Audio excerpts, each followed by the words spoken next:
नमस्कार, आपका स्वागत है मंथन 2024 में। हमने सीमा जागरण मंच से हमारा लोगो है कि सुरक्षित सीमा समर्थ भारत। तो आप सीमावर्ती गांवों के विकास के बारे में क्या कहना चाहेंगे और सीमा जागरण मंच का इसमें कैसे योगदान रहता है और क्या करते हैं उसके बारे में क्या कहना चाहेंगे? देखिए, बहुत बड़ी खुशी की बात है कि कई अनुशासित संगठन है, उसमें एक सीमा जागरण मंच बना है। हमारा देश सुरक्षित रहेगा तो हम सुरक्षित रहेंगे और हम विकसित राष्ट्र बनेंगे। देश सुरक्षित रहना सबसे पहला अनिवार्य है और सिर्फ हम सेनाओं के भरोसे हम देखें कि सीमा सुरक्षा कर रहे हैं 24 घंटा प्रहरी के रूप में, परंतु सीमा सुरक्षा जो जागरण है ये वास्तव में 1985 में बना, तब से लेकर अब तक जो उन्होंने काम किया बहुत, मैं कहूँ ये साधुवाद के पात्र हैं।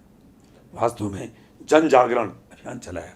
जब तक आम जनता में इस तरह का विचार नहीं आएगा कि इस देश को हमें सुरक्षित रखना है, सीमाएं सुरक्षित रखना है और हमारे देश को आंतरिक रूप से भी हमें सुरक्षित रखना है, तो हर व्यक्ति को हमारे मन में एक राष्ट्रीयता के प्रति एक चेतना आनी जरूरी है। हम तभी सुरक्षित रह पाएंगे। और जन जागरण मंच ने जो 1985 से लेकर लगातार आज 40 साल होने को है, 39 साल जो काम किया है, वास्तव में जन जागरण का काम किया है।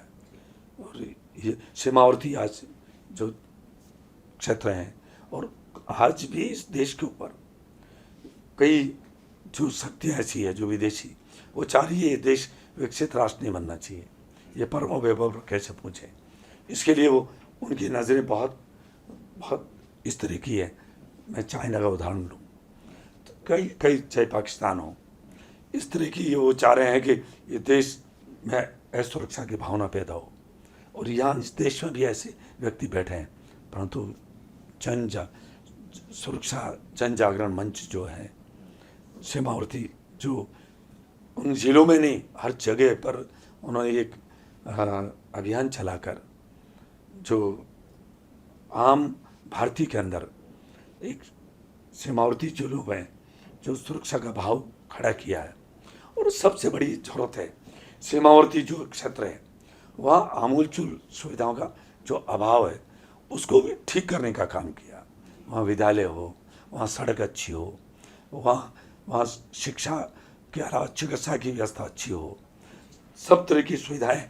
क्योंकि वहाँ से मैंने देखा है कि सीमावर्ती जितने भी जिले हैं इस देश में वहाँ से पलायन कर रहे हैं, तो जब तक वहाँ सारी सुविधाएं उनको नहीं मिलेगी, परंतु सीमा जागरण मंच द्वारा एक अभियान चला कि इस 39 साल में जो काम किया है वो वास्तव में बहुत बेहतरीन है।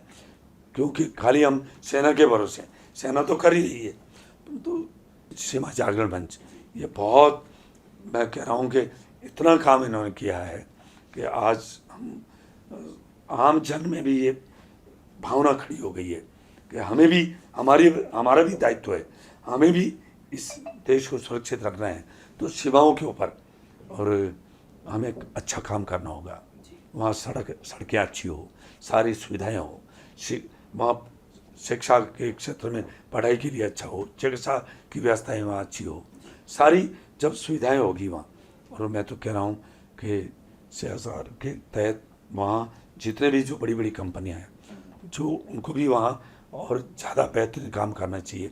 क्योंकि वहाँ जब सुरक्षित रहेंगे और वहाँ शिक्षित रहेंगे, वहाँ सारी सुविधाएं जब मिलेगी तो हमारा देश, सिर्फ सेना तो करती है, तो इस तरह के जब लोग वहाँ रहेंगे जो अपने देश के प्रति, राष्ट्रीयता के प्रति उनकी जब प्रबल भावना होगी तो ये देश सच्चे मायने में सुरक्षित रहेगा।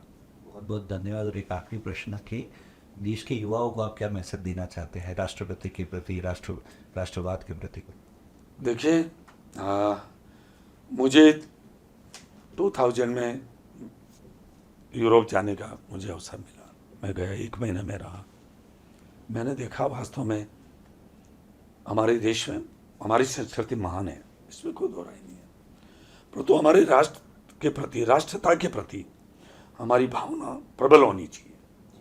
प्रथम राष्ट्र ये जब तक हर व्यक्ति में, हर भारतीय में ये हर मन से वो इस बात के कूट कूट कर उसके मन मस्तिष्क में ये बात नहीं बैठेगी, तब तक ये राष्ट्र परम व्यवहार पहुँचने में कठिनाई खड़ी हो रही है। तो मैं तो यही कहना चाहूँगा कि हर भारतीय के अंदर राष्ट्रता के प्रति भावना प्रबल, पहला राष्ट्र है।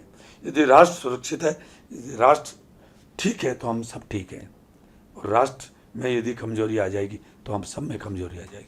इसलिए राष्ट्रता की भावना की प्रबलता होनी हम सब में जरूरी है, और हम सबका ये भाव खड़ा होना जरूरी है। और सीमावर्ती जिलों में मैं कह रहा हूँ कि जितनी भी बड़ी कंपनियां हैं, जो उनको भी CRS के पैसे जो है उनको वहाँ खर्च करनी चाहिए, वहाँ डेवलपमेंट होना चाहिए। वहाँ मैं कह रहा हूँ जहाँ अंदर देश के अंदर है उससे भी ज़्यादा सुविधाएं जो सीमावर्ती ज़िले हैं उनके अंदर यदि हम खर्च करेंगे तो मैं मानता हूँ कि ये मील का पत्थर साबित होगा, और जो सुरक्षित सीमा, समर्थ भारत का जो सपना है वो साकार हो पाएगा।